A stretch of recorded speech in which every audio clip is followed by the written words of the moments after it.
In 11.4, we're going to find the probabilities of compound events, and we're going to break the compound events into two different types: disjoint events and overlapping events. Okay, so we want to find the probabilities of compound events, and our key vocabulary is: what is a compound event, what are overlapping events, and what are disjoint or mutually exclusive events.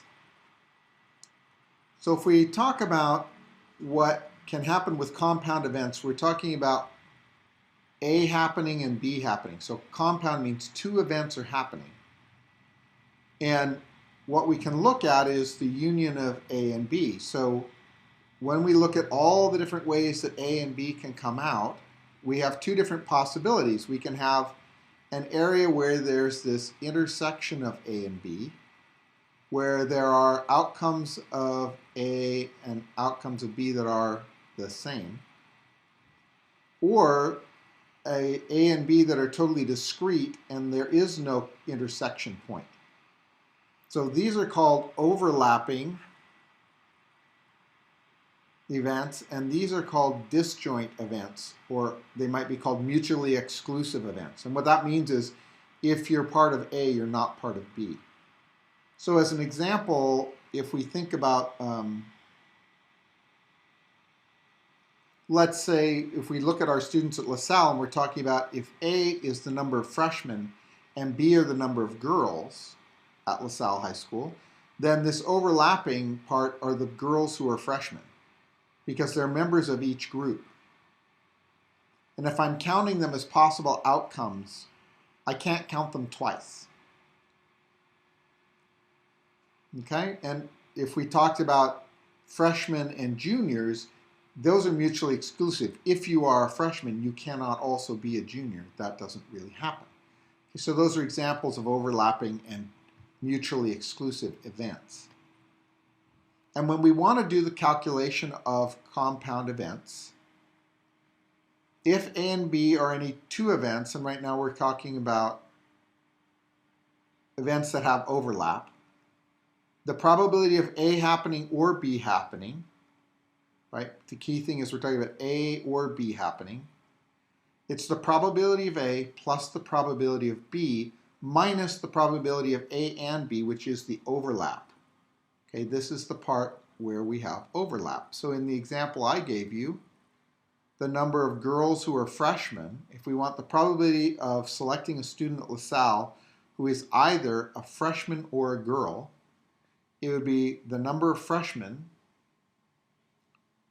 plus, right, the probability of selecting a freshman plus the probability of selecting a girl minus the probability of being a freshman and a girl, right? Because those freshman girls would have been counted twice. They would have been counted here, and there was still only one person, even though they happen to be a member of those two groups. I can't count them two times.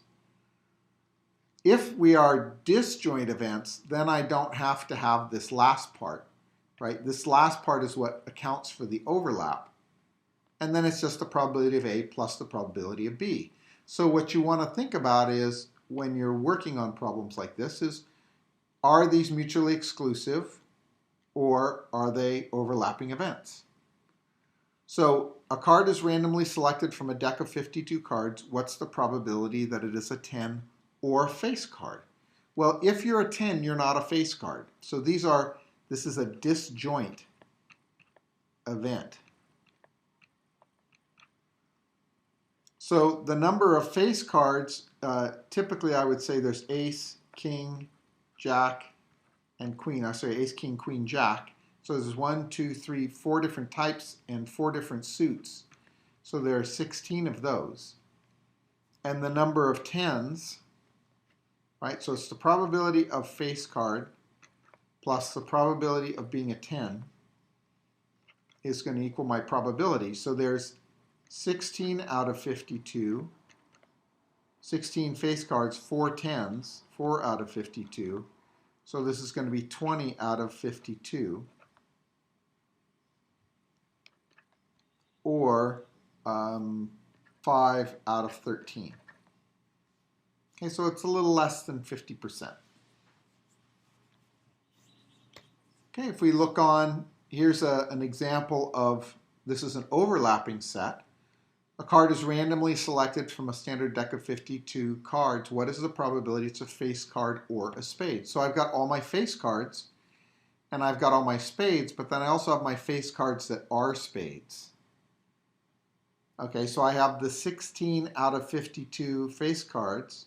Okay, so they're not counting the ace. I did in the previous problem. So that's something to be clear of. Are we counting the ace? So we have 3, 6, 9, 12. 12 out of 52 plus 13 out of 52, that's how many spades there are, minus 3 out of 52 to make up for these 3 spades that have been counted twice. That's going to be 12 and 13 is 25, minus 3 is 22, so it's 22 out of 52, which is 11 out of 26. Okay, so again, a little less than 50%, and that is B. That's our correct answer. Okay, senior class. Out of 200 students in the senior class, 113 students are either varsity athletes or on the honor roll. Okay, so there are 74 seniors, right? So I know that the probability of A and B, so the probability of being an athlete plus the probability of being on the honor roll, right, is 113 out of 200.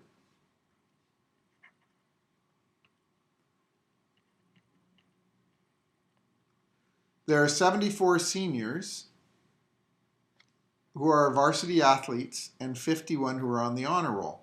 So the probability of being a senior, an athlete, varsity athlete, is 74 out of 200. And the probability of being on the honor roll is 51 out of 200 minus what we don't know, how many are both, is going to equal 113 out of 200. So if I work these together, 74 and 51, that's 125 out of 200. And if I subtract the 113 and I add the x over 200, that's going to be x over 200. So 125 minus 13 is 12. So what is the probability that a randomly selected senior is both a varsity athlete and on the honor roll? 12 out of 200, or 6 out of 100, so that's 6%.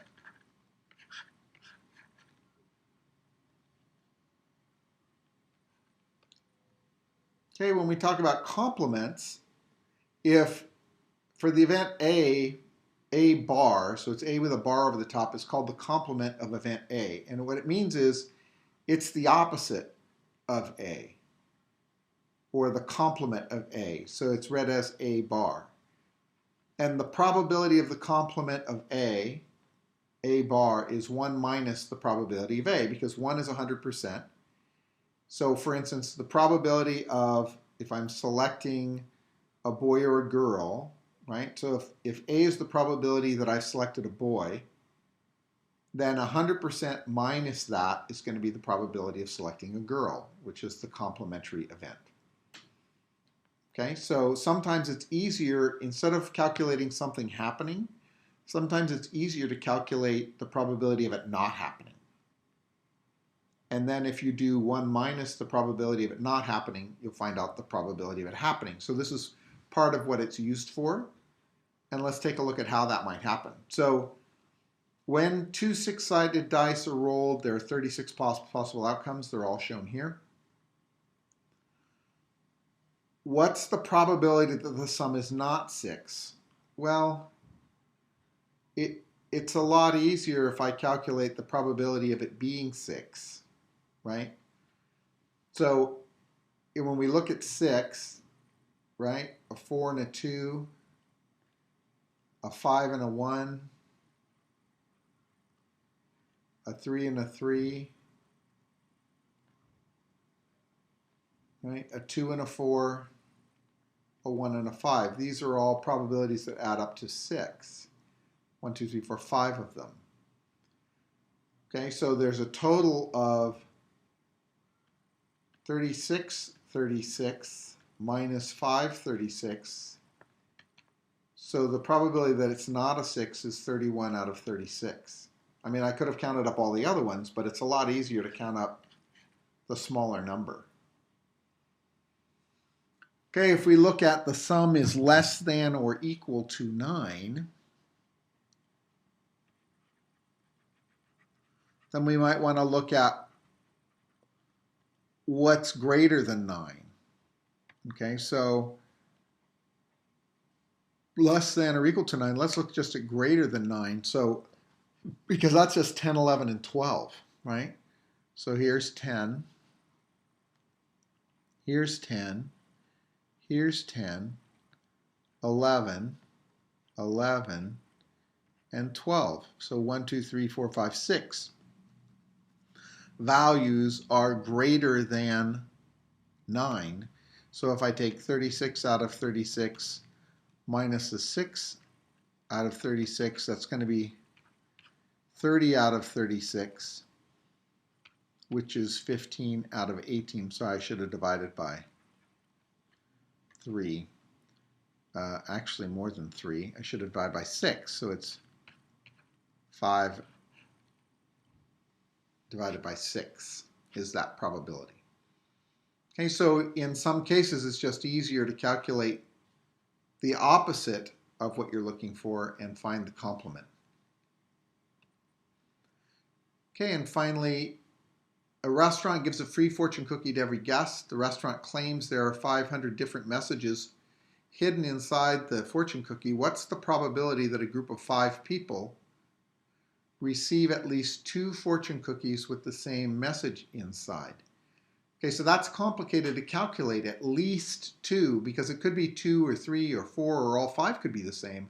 I'd have to calculate all 5 of those and add them up, or I could calculate the opposite. So I could calculate the probability that they each get a unique fortune cookie, so no repetition. So when the first person selects a fortune cookie, there are 500 unique and individual fortune cookies. When the second person selects, to make sure they don't get a pair, there are only 499 possible. And when the next person selects, there's 498. When the next person selects, there's 497. And when the next person selects, there are 496. So these are the probabilities that each person gets a different fortune cookie. So it's the complement of what we're talking about here. And that's going to be all over 500 to the 5th power. And I know I can take this 500 out of one of those, so that becomes 500 to the 4th power. And now I'm going to calculate my probability. I'm going to do the denominator first because that makes it easier with this particular calculator.